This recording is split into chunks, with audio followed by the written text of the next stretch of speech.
मौत के 24 घंटे बाद आत्मा यमलोक से वापस पृथ्वी पर क्यों लौटती है? जाने गरुड़ पुराण के अनुसार यमलोक के 5 रहस्य। गरुड़ पुराण के अनुसार मृत्यु के बाद का संसार बहुत ही रहस्यमय होता है। पृथ्वी पर मौत के बाद व्यक्ति की आत्मा को यमलोक में जाना पड़ता है, लेकिन यमलोक जाने के बाद भी व्यक्ति की आत्मा 24 घंटे के लिए वापस पृथ्वी पर लौटती है। गरुड़ पुराण में जीवन के बाद के ऐसे ही रहस्यों का वर्णन है। आइए जानते हैं गरुड़ पुराण के विचित्र रहस्य। मनुष्य के मरने के बाद क्या होता है?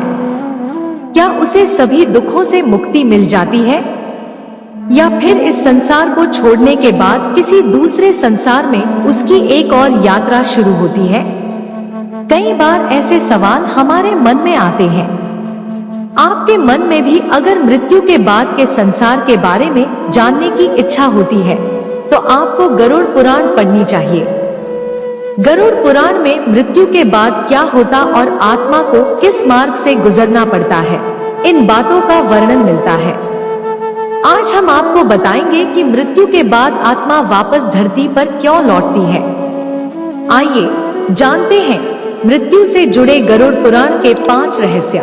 गरुड़ पुराण के अनुसार मृत्यु के दरवाजे पर खड़ा व्यक्ति का गला सूखने लगता है, उसकी त्वचा से नमी भी सूखने लग जाती है, उसे अपना शरीर हल्का लगने लगता है और आंखें सुकून की तलाश में बंद होने लगती है।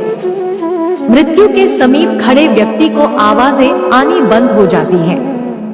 वो बोलना तो बहुत कुछ चाहता है, लेकिन उसका गला जैसे जाम हो जाता है।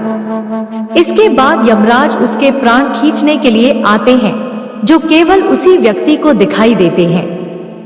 यमराज को देखकर व्यक्ति बहुत कुछ बोलना चाहता है, लेकिन उसकी आवाज बंद हो जाती है। अंत में यमराज व्यक्ति के प्राण खींच लेते हैं और उसकी आत्मा को अपने साथ यमलोक में लेकर चले जाते हैं। जब मनुष्य की आत्मा को मनुष्य के शरीर से खींच लिया जाता है तो व्यक्ति की आत्मा को लेकर यमराज पृथ्वीलोक में आते हैं। गरुड़ पुराण के अनुसार व्यक्ति की मृत्यु के बाद पापी मनुष्य को 2.5 मुहूर्त यानी 24 घंटे के लिए यमराज धरती पर लेकर आते हैं। पृथ्वीलोक पर आकर यमराज व्यक्ति के कर्मों का लेखा एक बार फिर से देखते हैं और 24 घंटे के लिए मनुष्य की आत्मा पृथ्वी पर विचरण करती है। हिंदू धर्म में जो मनुष्य मर जाता है उसकी 13वीं की जाती है। 13 दिनों तक मृतक परिजन जो भी मृत्यु से जुड़े हुए कर्म कांड करते हैं, उससे मृतक व्यक्ति का सूक्ष्म शरीर तैयार होता है। इस सूक्ष्म शरीर में मृतक व्यक्ति की आत्मा बसती है। इस सूक्ष्म शरीर में बसकर मृतक व्यक्ति की आत्मा 13वें दिन यमलोक की यात्रा शुरू करती है। जब आत्मा को शरीर मिल जाता है तो इस बार उसे पैदल चलकर यमलोक पहुंचना होता है। जब मृतक व्यक्ति को सूक्ष्म शरीर मिल जाता है तो वो यमराज के साथ वायु मार्ग से नहीं बल्कि यमलोक जाने के लिए पैदल ही यात्रा करता है। गरुड़ पुराण के अनुसार यमलोक की दूरी 99,000 योजन है, यानी 11,99,988 किलोमीटर है। इतनी लंबी यात्रा करना आसान नहीं होता, बल्कि यमलोक पहुंचने के ये रास्ते कई खतरों से होकर गुजरते हैं। अगर व्यक्ति ने अपने जीवन में कई तरह के गलत कर्म किए हैं तो फिर उसके लिए ये रास्ते और भी कठिन हो जाते हैं। जब सूक्ष्म शरीर धारण करके मृतक व्यक्ति की आत्मा यमलोक में पहुंचती है तो उसे यमलोक के 16 नगरों से होकर गुजरना पड़ता है।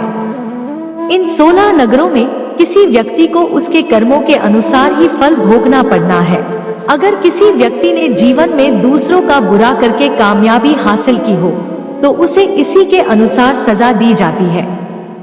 इसका अर्थ यह है कि किसी व्यक्ति को कर्म के अनुसार ही इन नगरों में सजा दी जाती है।